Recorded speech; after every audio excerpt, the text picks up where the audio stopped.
Hello, ഇന്ന് ഞാൻ വന്നിരിക്കുന്നത് ഈ നേന്ത്രപ്പഴം വെച്ചിട്ടുണ്ടാക്കിയെടുക്കാൻ പറ്റുന്ന നല്ലൊരു സ്നാക്കിൻ്റെ റെസിപ്പി ആയിട്ടാണ്. അപ്പോൾ ഈ ഒരു സ്നാക്ക് ഉണ്ടാക്കിയെടുക്കാൻ വേണ്ടിയിട്ട് നമുക്ക് ഇതേപോലുള്ള നേന്ത്രപ്പഴം അതല്ലെങ്കിൽ ഏത് പഴം വെച്ചിട്ട് വേണമെങ്കിലും ചെയ്യാം. അപ്പം തൊലി കറുത്ത പഴമൊക്കെ ഉണ്ടെങ്കിൽ കൂടുതലായിട്ട് നന്നായിട്ട് വരും ഈ ഒരു സ്നാക്ക്. അപ്പം അത് ഉണ്ടാക്കാൻ വേണ്ടിയിട്ട് ഞാനിത് 2 പഴം ഇതേപോലെ ചെറുതായിട്ടൊന്ന് കട്ട് ചെയ്തിട്ട് മിക്സി ജാറിലിട്ട് കൊടുക്കുന്നുണ്ട്. പിന്നെ മധുരത്തിന് വേണ്ടിയിട്ട് 2 ടേബിൾ സ്പൂൺ പഞ്ചസാരയും 2 ഏലക്കായും കൂടെ ചേർത്ത് ഇതൊന്ന് മിക്സിയിലിട്ടൊന്ന് നന്നായിട്ടൊന്ന് അരച്ചെടുക്കുന്നുണ്ട്. അപ്പോൾ ഇത് അരച്ചെടുത്ത് കൊണ്ടുവന്നിട്ടുണ്ട്. ഇനി ഇതൊരു ബൗളിലോട്ട് ഒഴിച്ചു കൊടുക്കാം. പിന്നെ വേറൊരു കാര്യം ശ്രദ്ധിക്കണം, നമ്മൾ പഴത്തിൻ്റെ മധുരത്തിനനുസരിച്ച് വേണം പഞ്ചസാര ചേർക്കാൻ വേണ്ടിയിട്ട് കേട്ടോ. അപ്പോൾ ഒരു പിഞ്ച് ഉപ്പും കൂടെ ചേർത്ത് കൊടുത്തിട്ടുണ്ട്, ഒരു പിടി തേങ്ങയും കൂടെ. ഇനി നമുക്ക് ഇതിലോട്ട് വേണ്ട മെയിൻ ഇൻഗ്രീഡിയൻസ് ആണ് ബ്രെഡ്.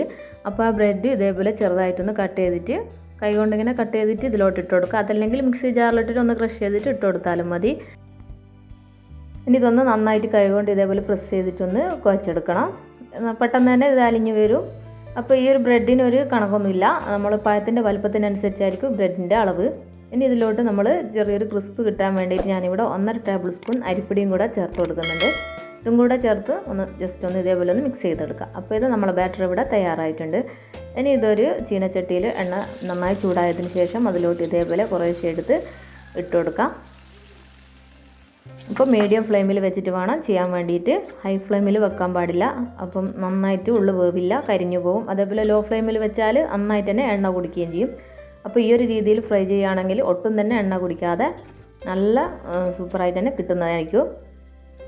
അപ്പോൾ നമുക്ക് എല്ലാ ഭാഗവും ഒരേപോലെ ഗോൾഡൻ കളർ ആകുന്നവരെ ഇതേപോലെ ഒന്ന് ഫ്രൈ ചെയ്തിട്ടെടുക്കാം.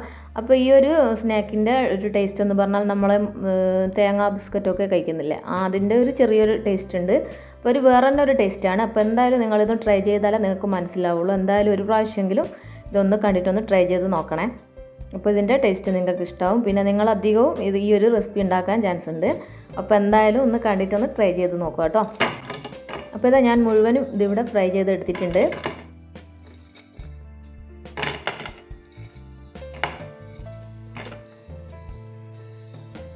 അപ്പോൾ ഇതാ ഈ ഒരു സ്നാക്കിൻ്റെ പുറം ഭാഗം ചെറുതായിട്ടൊരു ക്രിസ്പി ആയിരിക്കും, ഉൾഭാഗം കുറച്ചൊരു സോഫ്റ്റ് ആയിരിക്കും. അപ്പോൾ കഴിക്കാൻ നല്ല ടേസ്റ്റാണ്. അതേപോലെ കുട്ടികൾക്കും മുതിർന്നവർക്കൊക്കെ ഒരുപാട് ഇഷ്ടമാവും. അപ്പോൾ എന്തായാലും നിങ്ങളുടെ വീട്ടിലൊക്കെ അധികം പഴുത്തു പോയ പഴമൊക്കെ ഉണ്ടെങ്കിൽ അത് വെച്ചിട്ട് ചെയ്യുക, അല്ലെങ്കിൽ ഏത് പഴം ഉണ്ടെങ്കിലും അത് വെച്ചിട്ടും ചെയ്യാം കേട്ടോ. അപ്പോൾ എന്തായാലും നിങ്ങളൊന്ന് ട്രൈ ചെയ്ത് നോക്കുക, എന്നിട്ട് ഫീഡ്ബാക്കൊക്കെ ഒന്ന് അറിയിക്കുക കേട്ടോ.